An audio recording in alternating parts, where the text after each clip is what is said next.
हम लोग बात कर रहे थे आपका डेफिनेशन क्लास पे, और लगभग डेफिनेशन क्लास कंप्लीट हो गया है, क्योंकि अब जो कुछ बचा है वो सिर्फ कुछ ही लाइनों का है।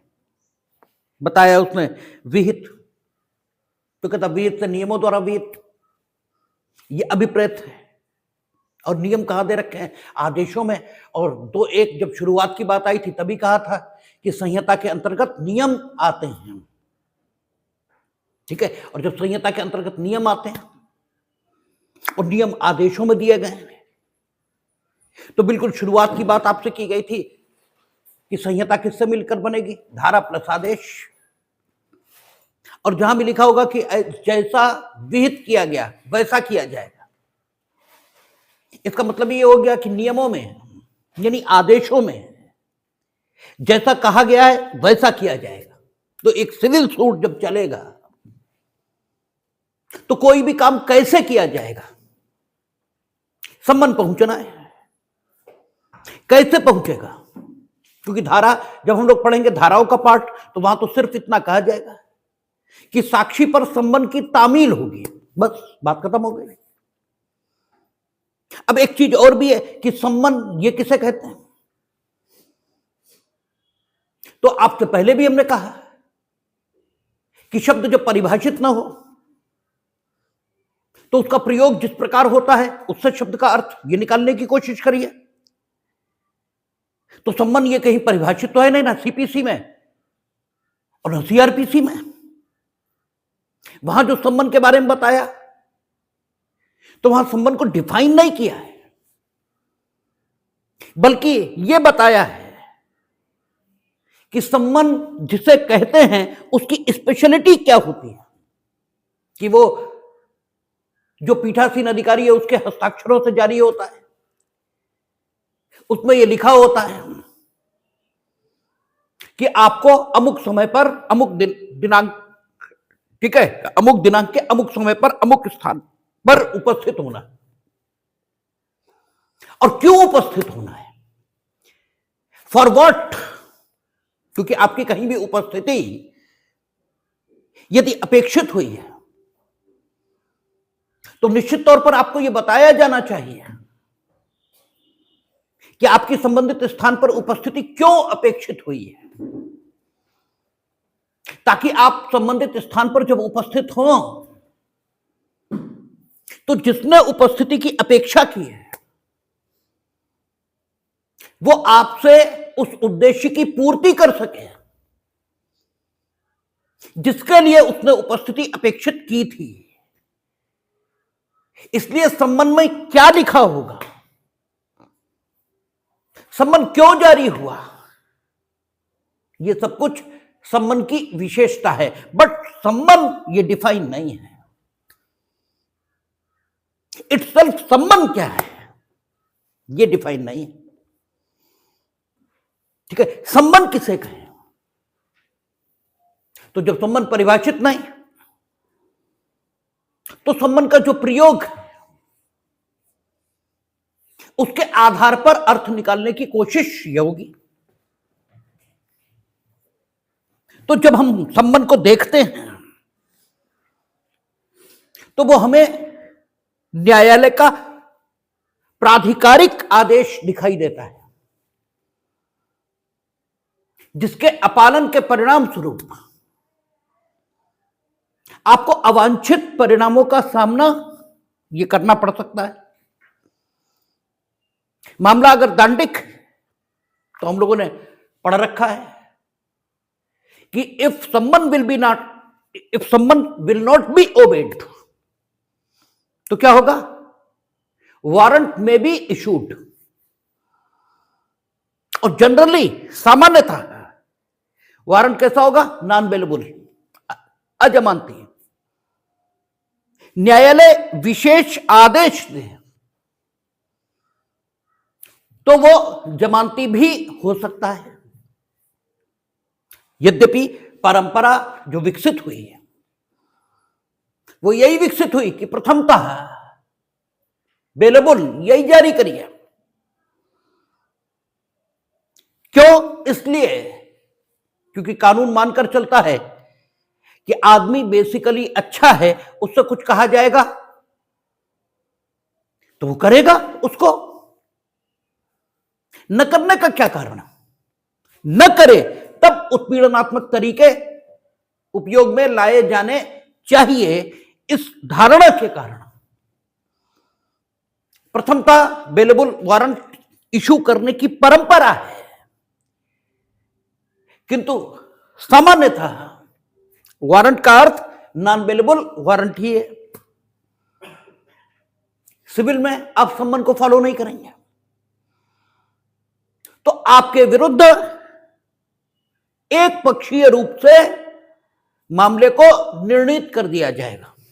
और अगर साक्षी की हैसियत से न्यायालय ने आपको आहूत किया है तो हम लोग पढ़ेंगे सीपीसी में जब धारा 31 पर पहुंचेंगे और आदेश 16 पर पहुंचेंगे, तो साक्षी की हैसियत से अगर आपको आहूत किया गया है किससे? सम्मन से, और आपने जाने में कोताही की है, तो फिर आपके विरुद्ध वारंट ये भी जारी होंगे।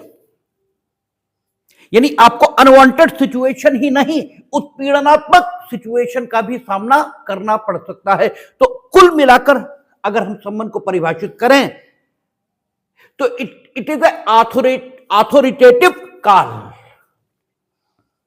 यह एक प्राधिकारिक पुकार है। किसके द्वारा? न्यायालय के द्वारा, जिसके उत्तर में उपस्थित होकर उस पुकार के द्वारा की गई अपेक्षा के अनुरूप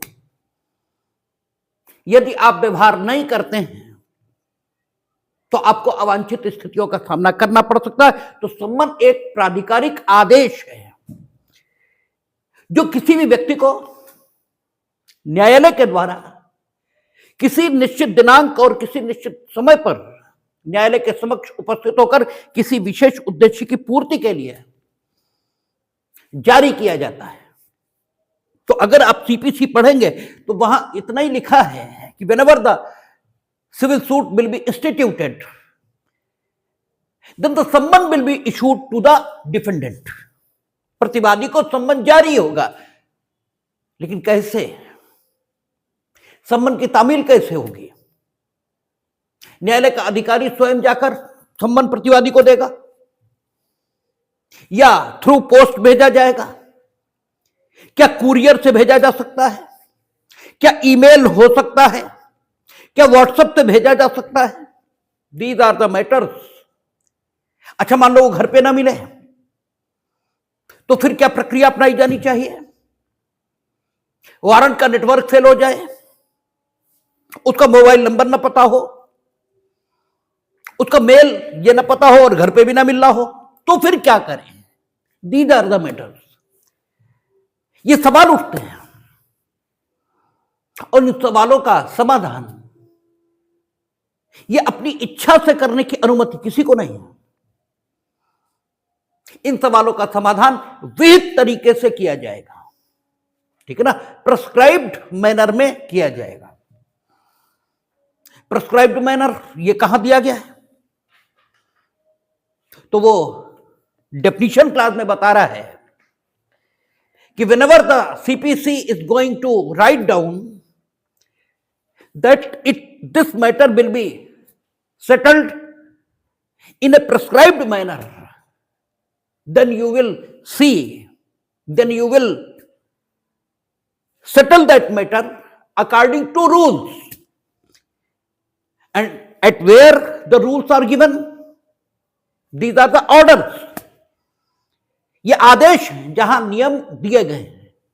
and it is the section 2 subsection 1 which says that the CPC includes the orders, ठीक है ना?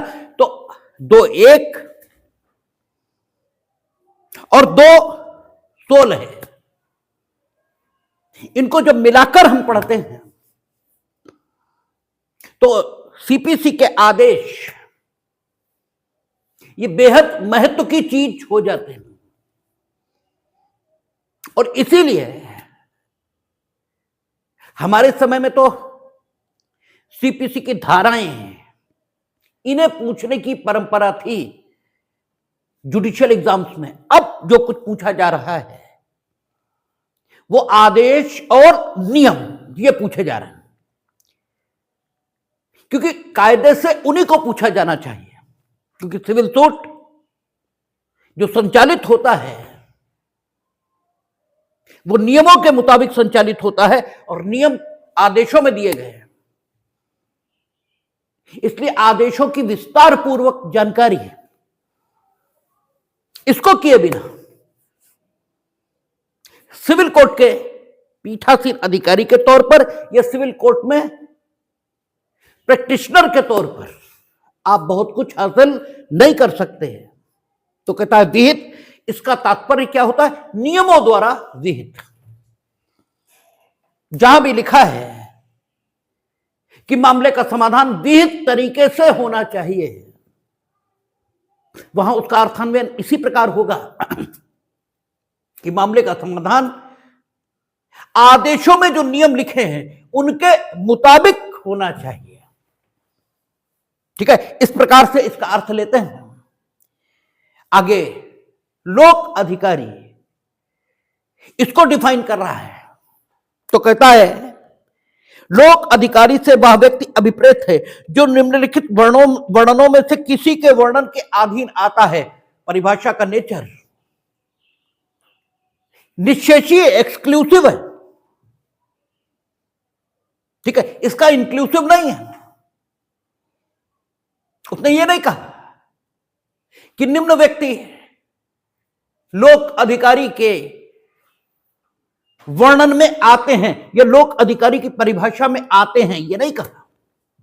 उसने कहा नहीं, यही कहा है लोक अधिकारी से, लेकिन कहा तो यह कि आता है, लेकिन इधर जो लिख दिया लोक अधिकारी से वह व्यक्ति अभिप्रेत है, इन शब्दों ने लास्ट में आते हैं इस शब्द का उपयोग होने के बाद भी परिभाषा का नेचर एक्सक्लूसिव कर दिया। उसने कहा लोक अधिकारी से वह व्यक्ति अभिप्रेत है जो निम्न वर्णनों में से किसी एक के अंतर्गत आता है। इसे अगर ट्रांसफॉर्म करके बोलें तो ऐसे कहा जाएगा कि only those person can be called as a public officer who comes under the description of, ठीक है, given below। ठीक है, जो नीचे वर्णन और विवरण दिया गया है उसमें जितने व्यक्ति आते हैं केवल वे ही लोक अधिकारी हैं, तो वह व्यक्ति अभिप्रेत है। इस शब्द प्रयोग ने इस डेफिनेशन को कैसा निश्चयी या एक्सक्लूसिव बना दिया, और वर्णन जो दिया गया विभिन्न मदों में का खा गा घा, उसे सिर्फ पढ़ लेने की जरूरत है। मियर रीडिंग इज सफिशिएंट। ठीक है ना, because more or less all these persons are included in the definition of public servant, ठीक है ना, in BNS, और वो हम लोग पढ़ चुके हैं। लोक सेवकों की परिभाषा में जो लोग दिए गए कमोबेश वे ही यहां दिए गए हैं, इसलिए there is no need to repeat that। ठीक है, आप जानते हैं मियर रीडिंग की जरूरत है। हर न्यायाधीश लोक सेवक है, तो वहां हम लोग पढ़े, तो सिर्फ वर्णन को पढ़ लेने की जरूरत है। और इतनी अपेक्षा आपसे अन्यायपूर्ण भी नहीं कही जा सकती कि आप इसे पढ़ने की कृपा कर लेंगे। किस पर? स्वयं पर। हम पे तो कोई कृपा होनी ही नहीं। ठीक है, आप खुद पर इतनी कृपा करेंगे कि इस वर्णन को पढ़ लेंगे और ये जान लेंगे कि सीपीसी में अगर लोक अधिकारी शब्द कहीं आया है, क्योंकि आगे सेक्शन 82 आएगा, 83 आएगा, वो ये कहेगा कि if the degree has been passed against a public officer then that cannot be executed without satisfying these terms and conditions which are given at here. ठीक है, तो then it will be said that the degree has been passed against a public officer या और public servant. ठीक है, तो उसके लिए इसे पढ़ना जरूरी है और इसे आप पढ़ लेंगे. ऐसी अपेक्षा, एक अनुचित अपेक्षा कम से कम नहीं है. तो इसे, इस वर्णन को हम छोड़ रहे हैं. अगली जो डेफिनेशन है, कहता नियम से प्रथम अनुसूची में अंतर्विष्ट अथवा धारा 122 या धारा 125 के अधीन नियम निर्मित नियम और प्रारूप अभिप्रेत है. ये 216 में जो बात कही गई उसका पूरक उपबंध है. ये उसको और पूरा कर रहा है, ये सप्लीमेंटल है. वो ये कह रहा है कि 2:1 में उसने कहा कि संहिता के अंतर्गत नियम आते हैं. फिर उसने 216 में कह दिया कि विहित से नियमों द्वारा विहित यह अभिप्रेत है. अब वो कह रहा नियम, ये आदेश में जो नियम दिए गए हैं वे तो हैं ही हैं. उसके अलावा धारा 122 और धारा 125 जब हम लोग पहुंचेंगे तो देखेंगे कि जो उच्च न्यायालय उन्हें भी सीपीसी के अंतर्गत नियम बनाने की शक्ति डेलीगेट हुई है और वे भी अपने प्रत्यायोजित शक्ति के आधार पर, अपने को प्रत्यायोजित शक्ति के आधार पर नियमों का निर्माण कर सकते हैं. अगर उच्च न्यायालय ने कोई नियम ये निर्मित कर दिया है या किसी पर्टिकुलर प्रारूप को परिवर्तित कर दिया है या बना दिया है, पर्टिकुलर प्रारूप को, जैसे उनका संबंध का प्रारूप यह होगा. ठीक है, साक्षी को जो वारंट जारी होगा उसका प्रारूप यह होगा.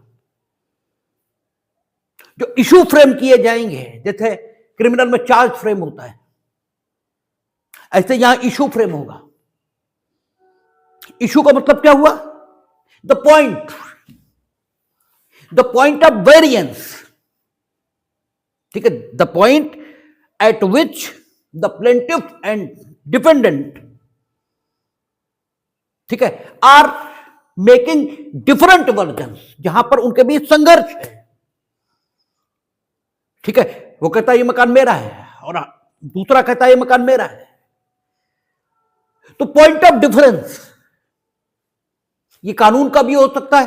वो कहता सूट टाइम बार्ड है, ये कहते सूट टाइम बार्ड नहीं है. वो कहते हैं न्यायालय को सुनवाई की अधिकारिता नहीं है, ये कहते हैं है.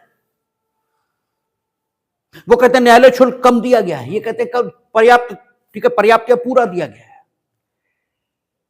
तो ये जो इश्यूज हैं, जो पॉइंट ऑफ डिफरेंस हैं, ये विधि के हो सकते हैं, ये तथ्य के हो सकते हैं और विधि और तथ्य के मिश्रित हो सकते हैं. ऐसे भी इशू हो सकते हैं जो विधि और तथ्य के मिश्रित इशू हो. जैसे जुडिक्शन, ये विधि और तथ्य का मिश्रित इशू ही माना जाता है. क्योंकि जब हम लोग पहुंचेंगे धारा 16, 17, 18 सेक्शन 9 जो अब शुरू ही होगा कुछ, ठीक है, देर में या कम से कम कल या परसों में,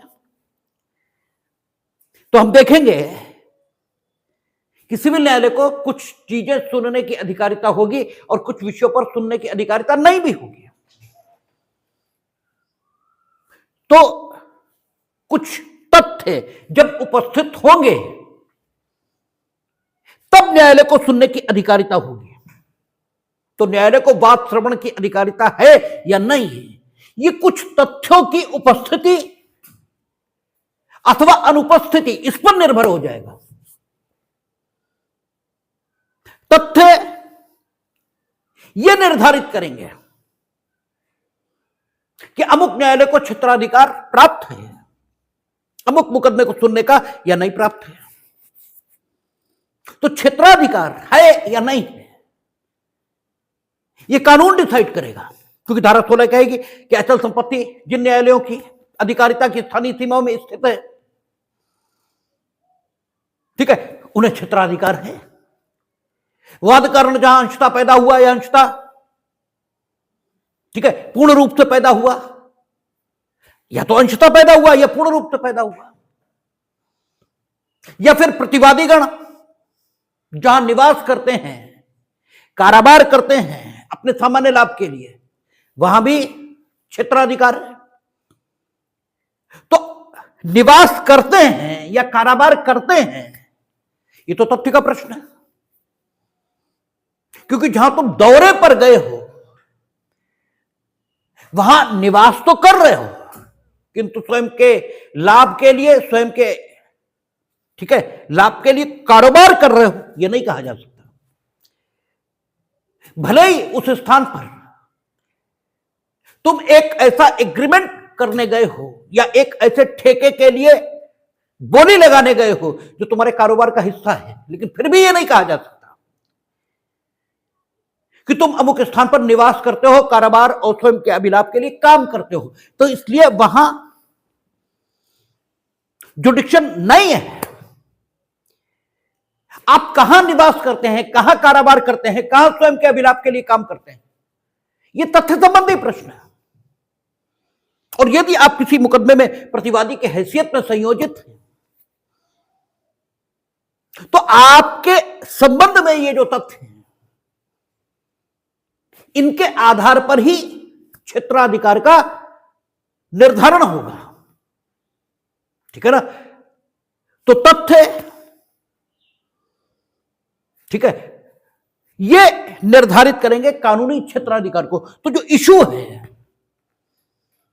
क्षेत्राधिकार संबंधी, ये कैसा हुआ, विधि और तथ्य का मिश्रित इशू हुआ। सूट टाइम बार्ड है या नहीं, ये सीधे सीधे क्वेश्चन ऑफ लॉ है, ठीक है। अमुक व्यक्ति कहां निवास करता है, सीधे सीधे तथ्य का प्रश्न है। तो प्रश्न 3 प्रकार के हैं, ठीक है ना, ये इश्यूज 3 प्रकार के हैं, issue of law, issue of fact and issue of, ठीक है, mixed issue of fact and law. तो उच्च न्यायालय अगर कोई नियम बना रहा है या कोई प्रारूप तय कर रहा है कि पक्षकारों के बीच जो इशू पैदा होंगे उन्हें अमुक प्रारूप में निर्मित किया जाएगा, अमुक फॉर्म में निर्मित किया जाएगा, तो वे नियम भी धारा 216 में बताए गए नियमों के अंतर्गत माने जाएंगे, क्योंकि धारा 218 कह रही है कि नियमों में प्रथम अनुसूची में अंतर्विष्ट, प्रथम अनुसूची में क्या दिया, आदेश दिया, ठीक है, प्रथम अनुसूची में अंतर्विष्ट अथवा धारा 122 या धारा 125 के अधीन निर्मित नियम और प्रारूप अभिप्रेत नियमों से यह इंटेंडेड है, यह आशय है। और धारा 216 कह रही कि नियमों के मुताबिक सब कुछ होगा, ठीक है ना। तो इसका मतलब यह हो गया कि धारा 218 216 की सप्लीमेंटल है, पूरक, उसके बिना धारा 216 पूरी नहीं मानी जानी चाहिए। आगे कहता है निगम अंश के बारे में समझा जाएगा कि उसके अंतर्गत स्टॉक, डिबेंचर या बंधपत्र आते हैं। जब तक हम पढ़ते रहे, इसीलिए हम कहते हैं कि आज आपको ज्यादा सुविधा है, और संभवतः जो नई पीढ़ी होती है वो पुरानी पीढ़ी से ज्यादा बुद्धिमान इसीलिए होती है क्योंकि समय बदल जाता है। आईक्यू लेवल, ये बुद्धि, ये भले ही जब मानव समाज का प्रारंभ हुआ तब से लेकर आज तक एक बराबरी कमोबेश रहा हो, क्योंकि आइंस्टीन के लेवल के लोग उस समय भी पैदा हुए होंगे।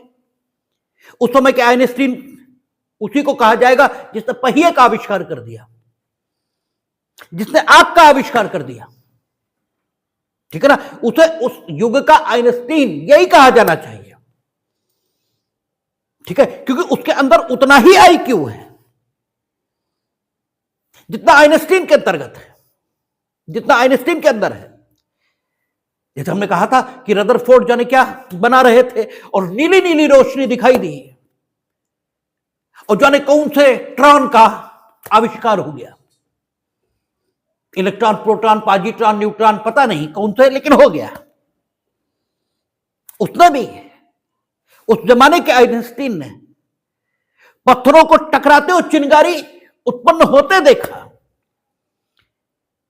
उसके दिमाग में है पत्थरों को टकराकर चिंगारी उत्पन्न करके आग उत्पन्न कर लेने का आइडिया ये फ्लैश कर गया। और फिर उसने देखा कि आग से जानवर डरता है, आग से उसके जीवन की सुरक्षा हो रही, आग से भोजन अधिक स्वादपूर्ण और पचाने में अधिक आसान हो गया। संभवतः इसीलिए उसने आग को देवता माना। कारण यही रहा होगा, क्योंकि देवता को आप कल्याणकारी यही तो मानते हैं। तो जो आईक्यू लेवल है ये तो कमोवेश सभी पीढ़ियों का लगभग बराबर होता है। लगभग बराबर होता मीनिंग देयर बाय हर पीढ़ी में एक आईक्यू। आइंस्टीन उस लेवल, जिस लेवल के आईक्यू को रखते थे, उसी लेवल का आईक्यू आग का आविष्कार करने वाले आदमी के पास था। लेकिन बाकी हम लोगों जैसे भी थे जो मूर्खों की तरह जी रहे थे और बेवकूफों की तरह मर रहे थे। तो जब आईक्यू लेवल समान है तो अंतर कहां है? आखिर आग के जमाने का जो आइंस्टीन था वो एटम बम क्यों नहीं बना सका? तो साधनों की और जानकारी इसकी कमी है। और जानकारी की कमी क्यों है? साधन की कमी है। इसलिए उसका आईक्यू लेवल उसी स्तर तक विकसित होता है जिस स्तर के साधन उस समय मौजूद हैं। उससे ज्यादा विकास नहीं होता। इसलिए किसी गर्व में आने की जरूरत नहीं है। अगर आपने कुछ खोज भी लिया तो यह मत मानिए कि आप कुछ अनोखे हैं। आपसे पीछे जो लोग गए हैं, अगर उनके पास भी आपके बराबर सुविधा होती तो शायद उन्होंने भी यह खोज लिया होता। इसलिए आज के लोगों को कोई अहंकार पालने की आवश्यकता नहीं है कि वो कुछ बहुत काबिल हो गए हैं। उतने ही काबिल लोग पहले थे। आदमी की महानता और उसकी काबिलियत उन परिस्थितियों में देखी जानी चाहिए जिन परिस्थितियों में वो था। उस समय उसकी काबिलियत और उसकी महानता ये आंकी जानी चाहिए। आदमी जब बहुत आराम में है तब तो वो कुछ भी सोच लेगा, कुछ भी कर लेगा। तो हमारे समय में हम इसे पढ़ पढ़ कर हार गए कि जब निगम अंश के बारे में समझा जाएगा कि उसके अंतर्गत स्टॉक डिबेंचर या बंधपत्र आते हैं। अब बंधपत्र तो आ जाता था समझ में, ये डिबेंचर स्टॉक क्या है, ये डिबेंचर क्या है, मेरी समझ में कभी आया नहीं। और जिससे पूछा तो अव्वल तो कानून की फील्ड में ऐसे लोगों की ही कमी है कि जिनसे कुछ पूछना चाहिए। अंततः पूछते तो विकल्पहीनता की स्थिति में हम हैं ही कि विकल्प ही नहीं है तो पूछेंगे ही, लेकिन वो इस लायक नहीं होते कि उनको पूछा जाए। ठीक है। और जो इस लायक हैं भी वे कानून के जानकार हैं। ये शब्द ठीक है विशेष फील्ड के हैं और वो फील्ड आर्थिक है। और वो आर्थिक विषयों के जानकार नहीं है, इसलिए हम जान ही नहीं पाए कि आखिर ये है क्या। जब गूगल का आविष्कार हुआ, विकिपीडिया और एआई आया, तब अभी आपको इस बार सीपीसी शुरू करने से पहले हमने इसे डाला कि आखिर क्या होता है इसका मतलब। तो उसने बताया डिबेंचर का मतलब है एक ऋण पत्र। बोले क्या है ये? अब बड़ी आसानी से समझ में आ गया। उसने कहा कंपनी क्या करती है, अपने बॉन्ड जारी करती है, आप बॉन्ड खरीद लेते हैं, तो आपने जो पैसा खरीदा, आपने जो बॉन्ड खरीदा, उससे जो पैसा मिला वो कंपनी के पास चला गया और कंपनी आपकी ऋणी हो गई। उस ऋण के अगेंस्ट उसने जो जारी किया वो बॉन्ड कहलाता है और उसे डिबेंचर कहा जाता है। That is the debenture. ठीक है, उसकी एक अवधि है, उस अवधि के बाद कंपनी विद इंटरेस्ट आपकी चीज वापस कर देगी, आपके पैसे वापस कर देगी। ये डिबेंचर है। फिर हमने पूछा स्टॉक डिबेंचर क्या है, तो उसने बताया कि स्टॉक डिबेंचर का मतलब होता है कि कंपनी आपको एक विकल्प भी दे रही है। एक बॉन्ड उसने जारी किया, वो बॉन्ड आपने खरीदा, उसके पास ऋण पहुंच गए, आपके पैसे ऋण के तौर पर उसके पास पहुंच गए। अब जब डेट ऑफ मैच्योरिटी आएगी तो आपके पास विकल्प होंगे कि आप पैसा चाहो वापस ले लो, ठीक है, विद इंटरेस्ट, या आप कंपनी के शेयर ले लो। तो जब शेयर के विकल्प सहित बॉन्ड जारी किया जाता है तो उसे हम स्टॉक डिबेंचर कहते हैं। ठीक है, तो आज एआई आ गया, आज विकिपीडिया उतना लोकप्रिय हो गया, होगा हमारे समय भी होगा। ठीक है, अव्वल तो था, ऐसा हमें याद नहीं पड़ता, लेकिन अगर रहा भी होगा तो इतना महंगा था, ठीक है, कि वो हम जिस आर्थिक स्थिति के हैं उसमें मेरी पहुंच से बाहर है। ठीक है, तो जो नई पीढ़ी होती है उसकी बुद्धिमत्ता का, उसकी विद्वता का कारण यह भी होता है, और अधिकतर यही होता है, इसके अलावा नहीं होता। जैसे कई लोग कहा करते ना कि स्वतंत्रता संग्राम सेनानी बहुत महान थे, तो हम अक्सर कहते हैं हमारा ये कहना स्वतंत्रता संग्राम सेनानियों की शान में कोई गुस्ताखी करने की नियत से नहीं है, लेकिन हमारा कहना यह होता कि अगर आज वो परिस्थिति हो जो उस समय थी तो हम स्वतंत्रता संग्राम सेनानी ही होंगे, क्योंकि आज जब हम किसी की गुलामी नहीं कर सकते तो उस समय क्यों करते हैं। यह अलग बात है कि उनके समय वो स्थिति थी, मेरे समय नहीं है,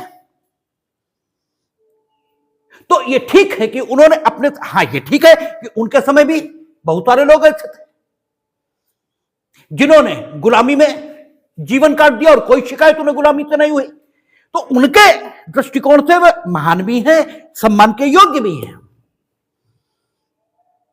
लेकिन इसका अर्थ यह बिल्कुल नहीं निकला कि अगर आज वैसी परिस्थिति पैदा होगी तो मार्टियर या शहीद कहलाने वाले लोग नहीं निकलेंगे, ये नहीं कहा जा सकता। लेकिन मूर्ख ऐसे ही सोचता कि शायद शहीद उसी समय जन्मे, अगर आज वो परिस्थिति पैदा होगी तो शहीद नहीं जन्मेंगे ना, आज भी जन्मेंगे ही, और उतने ही जन्मेंगे जितने उस समय जन्मे। उस समय भी सारी जनता शहीद नहीं हो गई और आज भी नहीं होगी।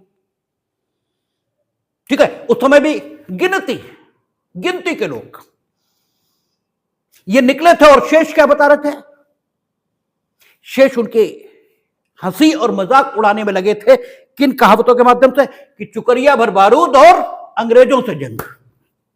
ये किसने कहा? ये कहने अंग्रेज आए थे, ये वही समाज कह रहा था जो समाज आज इस प्रकार के लोगों की हंसी बनाएगा। तो समाज एक जैसा ही रहता है, लेकिन एक पीढ़ी दूसरे की अपेक्षा बुद्धिमान इसीलिए होती है क्योंकि साधनों में बदलाव आता है, साधन बढ़ जाते हैं। ठीक है, अन्यथा हमें तो ये कभी समझ में नहीं आया, निगम, अंश निगम, डिबेंचर, स्टॉक डिबेंचर, पता ही नहीं लगता था।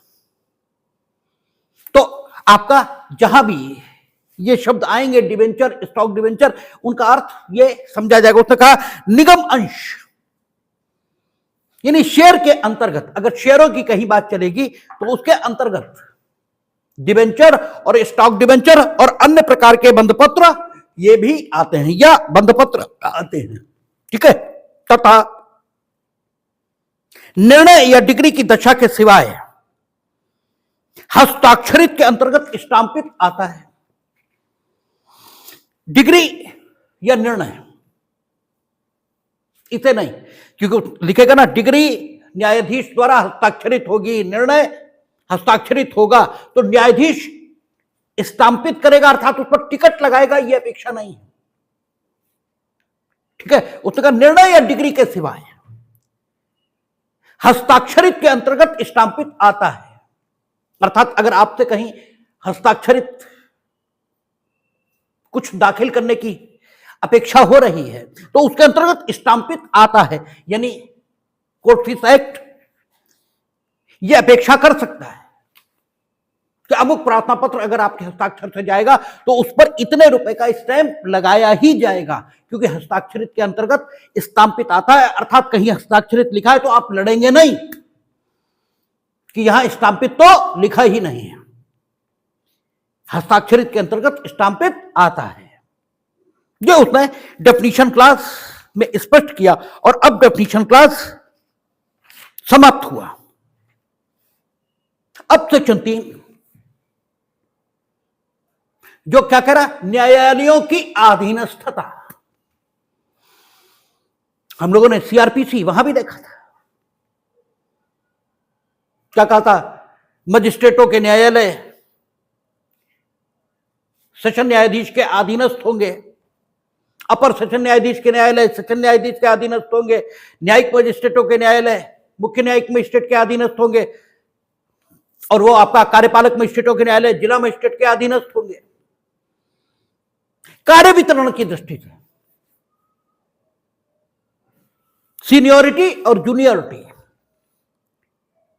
इसका फैसला करना ही होगा, वरिष्ठता क्रम इसका निर्धारण करना ही होगा। अगर आप वरिष्ठता क्रम का निर्धारण नहीं करेंगे तो कार्य वितरण न तो ठीक से हो सकता है और कार्य संचालन भी ठीक से नहीं हो सकता, इसलिए अधीनस्थता का निर्धारण करना ही होता है। और कई बार प्राधिकार की रक्षा के लिए यह गलतियों को रेक्टिफाई करने के लिए भी अधीनस्थता का निर्धारण करना पड़ता है।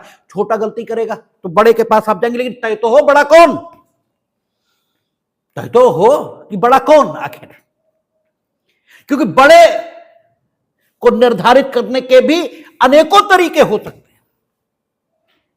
कद के हिसाब से बड़ा, पैसे के हिसाब से बड़ा, बुद्धि के हिसाब से बड़ा, शील के हिसाब से बड़ा, सत्कर्मों के हिसाब से बड़ा, ठीक है। देयर आर सेवरल मैनर, बहुत सारे मेथड्स हैं जिनके आधार पर बड़ा यह निर्धारित होता है। और जब जीवन में हम संदर्भों में बात करते हैं तो हर संदर्भ में बड़े आदमी की परिभाषा बदल जाती है। एक ही अर्थ में बड़े आदमी इस शब्द को नहीं समझा जाता, अनेकों अर्थों में समझा जाता है, ठीक है ना। तो बड़े की डेफिनेशन ये तो करनी पड़ेगी। न्यायालयों की बात जब हम करेंगे इस संदर्भ में भी अधीनस्थ और वरिष्ठ इन न्यायालयों को बताना होगा, ताकि अधीनस्थ न्यायालयों पर उचित नियंत्रण यह स्थापित किया जा सके। और नियंत्रण में न्यायिक और अनुशासनिक यानी डिसिप्लिनरी दोनों प्रकार के कंट्रोल शामिल हैं, न्यायिक भी, जुडिशियल भी और डिसिप्लिनरी ये भी, हर प्रकार का नियंत्रण शामिल है। तो इस दृष्टिकोण से न्यायालयों की अधीनस्थता ये सीआरपीसी वहां भी निर्धारित हुई थी और अब सीपीसी यहां भी निर्धारित होगी ही। तो कहता है अधीनस्थता न्यायालयों की इस संहिता के प्रयोजनों के लिए, बाकी उसे किसी बात से मतलब नहीं है। For the purpose of this court, क्योंकि वो कहेगा कि अधीनस्थ न्यायालय के निर्णयों की अपील फला जगह होगी, जिला न्यायालय में होगी। ठीक है, तो अधीनस्थ किसे माने? सिविल जज जूनियर डिवीजन को, सिविल जज सीनियर डिवीजन को। सिविल जज जूनियर डिवीजन को क्या सिविल जज सीनियर डिवीजन का अधीनस्थ माने? अपर सिविल जज सीनियर डिवीजन को क्या सिविल जज सीनियर डिवीजन का अधीनस्थ क्या माने? उसका अधीनस्थ न्यायालयों की। तो क्या सिविल जज जूनियर डिवीजन के निर्णय की अपील सिविल जज सीनियर डिवीजन क्या हो जाएगी? क्या सिविल जज सीनियर डिवीजन के निर्णय की अपील डिस्ट्रिक्ट जज क्या होगी, क्या होगा? या जूनियर डिवीजन के निर्णय की अपील भी डिस्ट्रिक्ट जज क्या होगी, और सीनियर डिवीजन के निर्णय की अपील भी डिस्ट्रिक्ट जज क्या होगी, क्या होगा? ठीक है, इसलिए अधीनस्थता तय करनी जरूरी है। उसने क्या कहा? उसने कहा कि इस संहिता के प्रयोजनों के लिए जिला न्यायालय उच्च न्यायालय के अधीनस्थ है, और जिला न्यायालय से अवर श्रेणी का हर सिविल न्यायालय और हर लघुवाद न्यायालय उच्च न्यायालय और जिला न्यायालय के अधीनस्थ है। हर न्यायालय, हर सिविल न्यायालय। बात खत्म हो गई।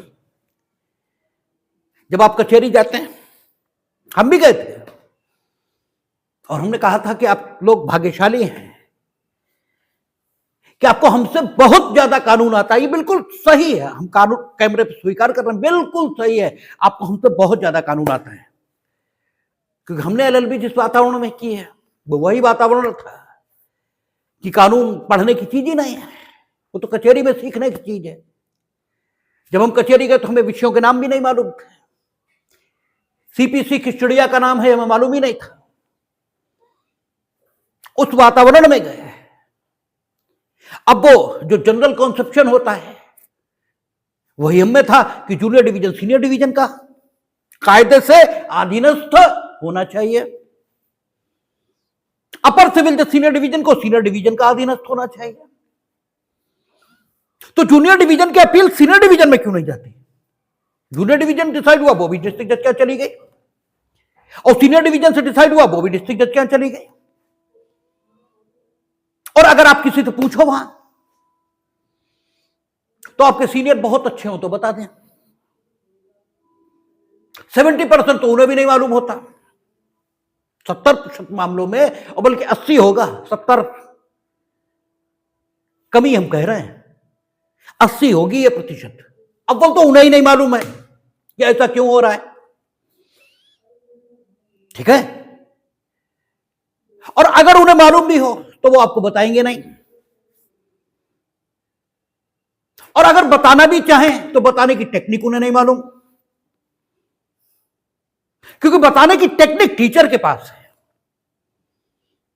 इसीलिए कानून पढ़ने के लिए वकील नहीं, कानून के टीचर ये होते हैं।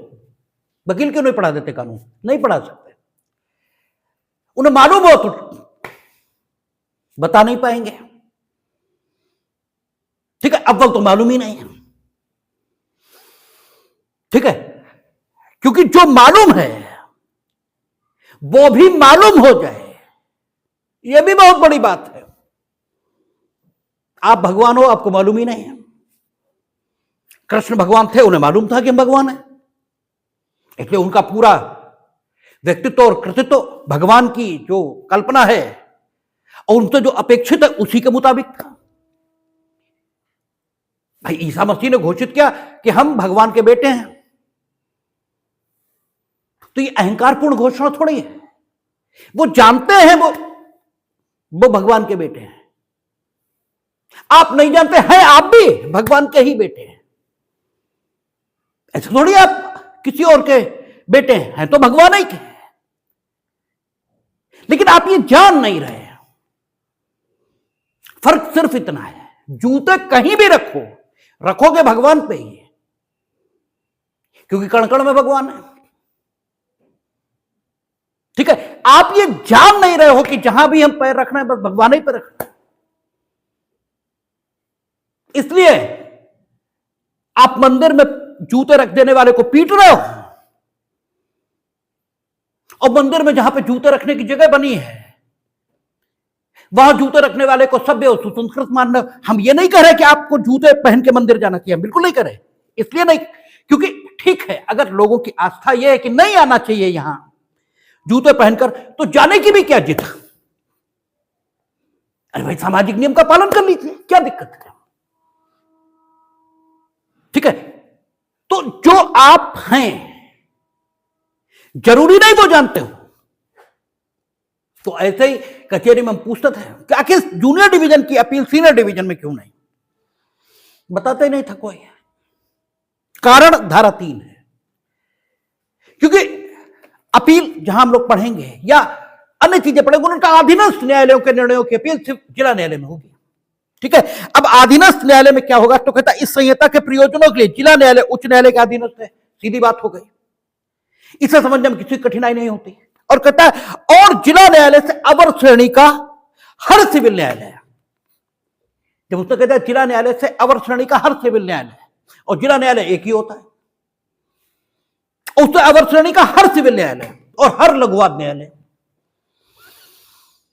तो जिला न्यायालय से अवर श्रेणी का हर सिविल न्यायालय, इस शब्द में सीनियर डिवीजन भी आ गए, जूनियर डिवीजन भी आ गए, एडिशनल सिविल जज सीनियर डिवीजन भी आ गए, एडिशनल सिविल जज जूनियर डिवीजन ये भी आ गए। सिविल जज जूनियर डिवीजन अगर लघुवाद न्यायालय की तरह अधिकारिता का प्रयोग कर रहे हैं वो भी आ गए, सिविल जज जूनियर डिवीजन अगर उसी अधिकारिता का प्रयोग कर रहे हैं वो भी आ गए। और ये सब दोनों के, जिला न्यायालय के भी और उच्च न्यायालय उसके भी, अधीनस्थ माने जाएंगे। तो अगर उन्होंने ये कहा कि फर्स्ट अपील जिला न्यायालय में और सेकंड अपील हाई कोर्ट,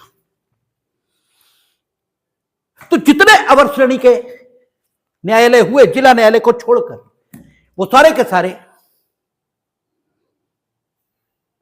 कौन से अवर सिविल न्यायालय या अधीनस्थ सिविल न्यायालय इस डेफिनेशन में आ गए। तो जो है उसका होना ही पर्याप्त नहीं है, उसे जानना ये ज्यादा महत्व की बात है। और कई बार तो होना उतना महत्व का नहीं है, जानना अधिक महत्व का है। आप ईश्वर हैं, आप भगवान हैं, ये तय हैं, वाकई हैं, क्योंकि आपके अंदर जो है वो भगवान ही है, वो ईश्वर ही है। शरीर आप हैं नहीं, ये बिल्कुल तय है, बस ये जानते नहीं है। और चूंकि ये जानते नहीं, इसलिए भगवान तो छोड़ो, आदमी इंसान जैसी भी हरकतें नहीं है, और जानते ही है। जैसे ही जानेंगे वैसे संपूर्ण वातावरण ही परिवर्तित हो जाता है। महावीर ने ये जान लिया, बुद्ध ने ये जान लिया, ठीक है ना, भगवान महावीर, भगवान बुद्ध, भगवान राम, भगवान कृष्ण ये कहा। तो जानते ही स्थितियां बदल जाती हैं। कई बार तो आप होते हैं लेकिन जानते नहीं, और होना उतना महत्व का नहीं है जितना महत्व का जानना है। और जानना अनुभव से है, उसकी प्रक्रिया एक ही है। जान, और वो अनुभव कहां से आता है? हमने कई बार कहा, आंतरिक स्रोतों से। जो कुछ अंदर अनुभव होता है वो ज्ञान के सूरत में आप में संग्रहित होता है, आपका ज्ञान बढ़ता है। अंदर से जो आप अनुभव से जानते हैं, अनुभव अंदर करते हैं आप, उससे जो जानते हैं वो आप में ज्ञान उत्पन्न करता है, और तब आप क्या, ज्ञानी या मैच्योर कहे जाते हैं। यही मैच्योर है, यही मैच्योरिटी है। और जो कुछ आप बाह्य स्रोतों से हासिल कर लेते हैं वो जानकारी है, और वो जानकारी आपको तनावग्रस्त करती है, क्योंकि हर क्षण ये चिंता लगी रहती है कि कहीं मौके भूल ही ना जाए। ठीक है, मौका जब आया तभी भूल गए, पता लगा, तो हर क्षण तनाव है। तो ज्ञान हल्का करता है आपको, और जानकारी आपको बोझिल बनाती है। तो इससे जानकारी प्राप्त होती है, और कचहरी से अनुभव प्राप्त होता है। इसीलिए वहां आदमी मैच्योर हो जाता है। ठीक है, और स्टूडेंट लाइफ में इमेच्योर रहता है, क्योंकि यहां आप किताब से, स्रोत से प्राप्त कर रहे हैं, वहां अनुभव से प्राप्त कर रहे हैं। यही फर्क है दोनों चीजों का।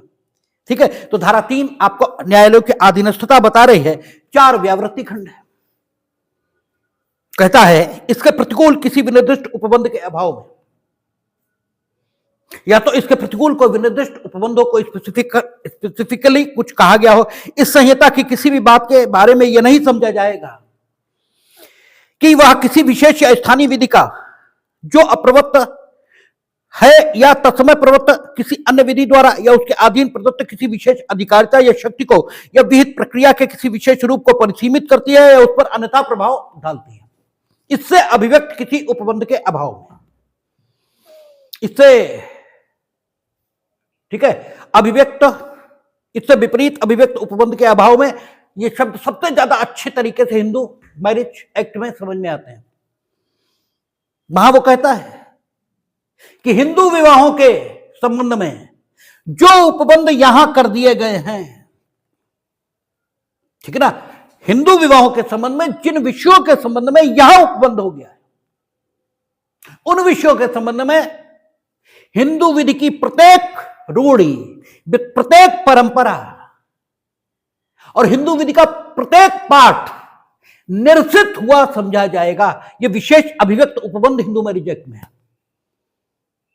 इसलिए शादी कैसे की जाएगी, इस विषय पर सेक्शन 7 आ गया। इसलिए अब आप शादी उसी ढंग से कर सकते हैं जिस ढंग से सेक्शन 7 बता रहा है, ठीक है ना। और सेक्शन 7 ये कहता है कि पक्षकारों के यहां जो रूढ़ी चल रही है उनमें से किसी एक से, अभी हम देख रहे थे फेसबुक पे, तो किसी बेवकूफ ने बेवकूफी की और 5 बेवकूफ उस बेवकूफी को महिमा मंडित कर रहे थे। वो बता रहे थे बनारस में भी कोई शादी हुई, बोले उसमें संविधान की उद्देशिका पढ़कर शादी की गई। ठीक है, ऐसे गधे हैं, अब जीवन बर्बाद कर रहे हैं और 25-30 बेवकूफ उसे महिमा मंडित कर रहे हैं। ठीक है, विनिर्दिष्ट उपबंध है, वो शादी अवैध है, वो लिव इन रिलेशन भले ही मान लिया जाए, किसी भी दृष्टिकोण से वो शादी नहीं मानी जाएगी। पक्षकारों में परस्पर पति और पत्नी का ना तो कोई अधिकार उत्पन्न होगा ना कोई कर्तव्य उत्पन्न होगा। बच्चे भले ही धर्मज मान लिए जाएंगे, ठीक है ना, लेकिन बच्चे भी कैसे धर्मज माने जाएंगे? शून्य विवाह और शून्य करणीय विवाह, इनके बच्चे धर्मज है, बाकी तो अवैध ही है। ये तो शून्य विवाह भी नहीं है, ये तो शून्य करनी भी नहीं है। तो बच्चे अधर्मज हो जाएंगे, और अधर्मज हो गए तो ये दोनों मूर्ख तो मरकर चले जाएंगे, उनका जीवन तबाह कर जाएंगे, क्योंकि उनके तैरे चचेरे ताऊ चाचा वो सब फर्स्ट शेड्यूल या सेकंड शेड्यूल के उत्तराधिकारी होकर, और या ये वसीयत करके जाएंगे दोनों बेवकूफ। अदरवाइज कोई रास्ता नहीं बचा। और जो इस स्तर के बेवकूफ हैं उन्हें कोई ठीक कानूनी सलाह देने वाला आदमी मिलेगा, ये भी थोड़ा मुश्किल ही है। कहीं वसीयत करके ना गए तो कचहरी के चक्कर लगा लगा के एड़ियां घिस जाएंगी, और हो सकता है फिर झूठे गवाह और सबूत इकट्ठा करके सही बात को साबित करना पड़े। सही बात तो यही कि वो पति पत्नी है, लेकिन इन्हें झूठे गवाहों को खड़ा करके ही फिर साबित करना पड़ेगा, और कोई तरीका नहीं बचेगा। तो वो कहता है कि अगर कोई अभिव्यक्त उपबंध है तब तो बात अलग, जैसे किसी इंस्टीट्यूट में मिला सीपीसी में किसी बात के होते हुए भी ये होगा, तो बात अलग हो गई, ठीक है। अदरवाइज इस सीपीसी के लागू होने का प्रभाव यह नहीं माना जाएगा कि अगर कोई ऐसा कानून है जो किसी विषय पर कोई अन्य प्रोसीजर इसे एडॉप्ट करने की बात करता है या कोई और अधिकार दे रहा है, इसके स्थान पर इस संहिता द्वारा प्राप्त कराए गए अधिकारों के अतिरिक्त या उनके स्थान पर, तो वो निरस्त हो गया है, ये नहीं माना जाएगा जब तक कि अभिव्यक्त रूप से ऐसा न कहा गया हो। जैसा हिंदू लॉ में कहा उन्होंने कि अभिव्यक्त रूप से कि शादी ऐसे ही होगी, इसके अलावा किसी भी तरीके से नहीं होगी, ठीक है ना।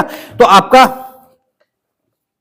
4(1)(4)(2) कहता है विशिष्टतया और उपधारा 1 में अंतर्विष्ट प्रतिपादना की व्यापकता पर प्रतिकूल प्रभाव डाले बिना इस संहिता की किसी भी बात के बारे में यह नहीं समझा जाएगा कि वह किसी ऐसे उपचार को परिसीमित करती है या उस पर अन्यथा प्रभाव डालती है जिसे भूधारक या भूस्वामी कृषि भूमि के भाटक की वसूली ऐसी भूमि के उपज से करने के लिए तत्समय प्रवृत्त किसी विधि के अधीन रखता है।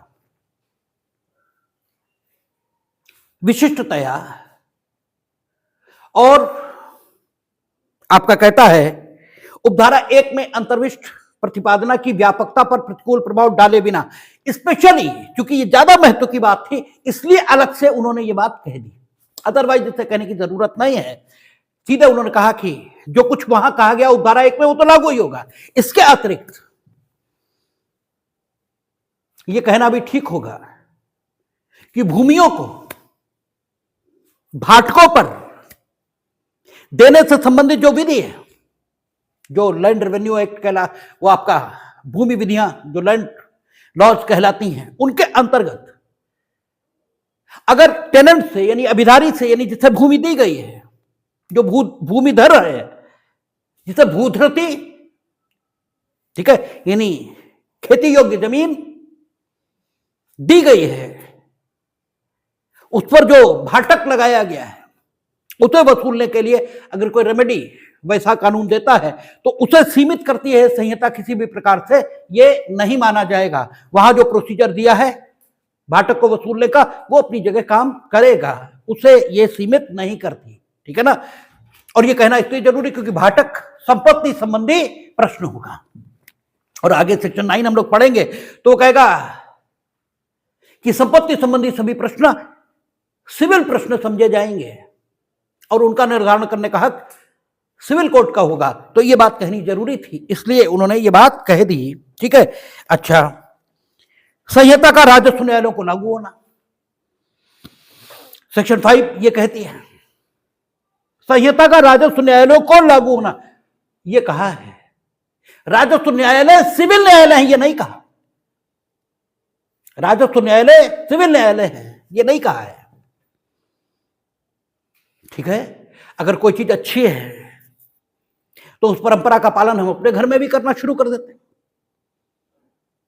लेकिन वो परंपरा जिस घर की है उस घर के भाग हम हो गए हैं, ये नहीं माना जाता। घर तो हमारा अलग है लेकिन वहां परंपरा ठीक थी इसलिए फॉलो करने लगे, तो राजस्व न्यायालय सिविल न्यायालय हो गए, ये नहीं है। राजस्व न्यायालयों को सीपीसी लागू हो जाती है, यह लागू हो सकती है यदि राजस्व न्यायालयों को लागू होने के लिए अलग से किसी प्रक्रिया का अधिनियमन नहीं कर दिया गया है। अब कर दिया गया है, राजस्व मैनुअल है, लेकिन अगर रेवेन्यू मैनुअल में कोई चीज नहीं दे रखी है और सीपीसी में दे रखी है तो सीपीसी लागू हो जाएगी, क्योंकि सेक्शन 5 कह रहा है कि संहिता का राजस्व न्यायालयों को लागू होना।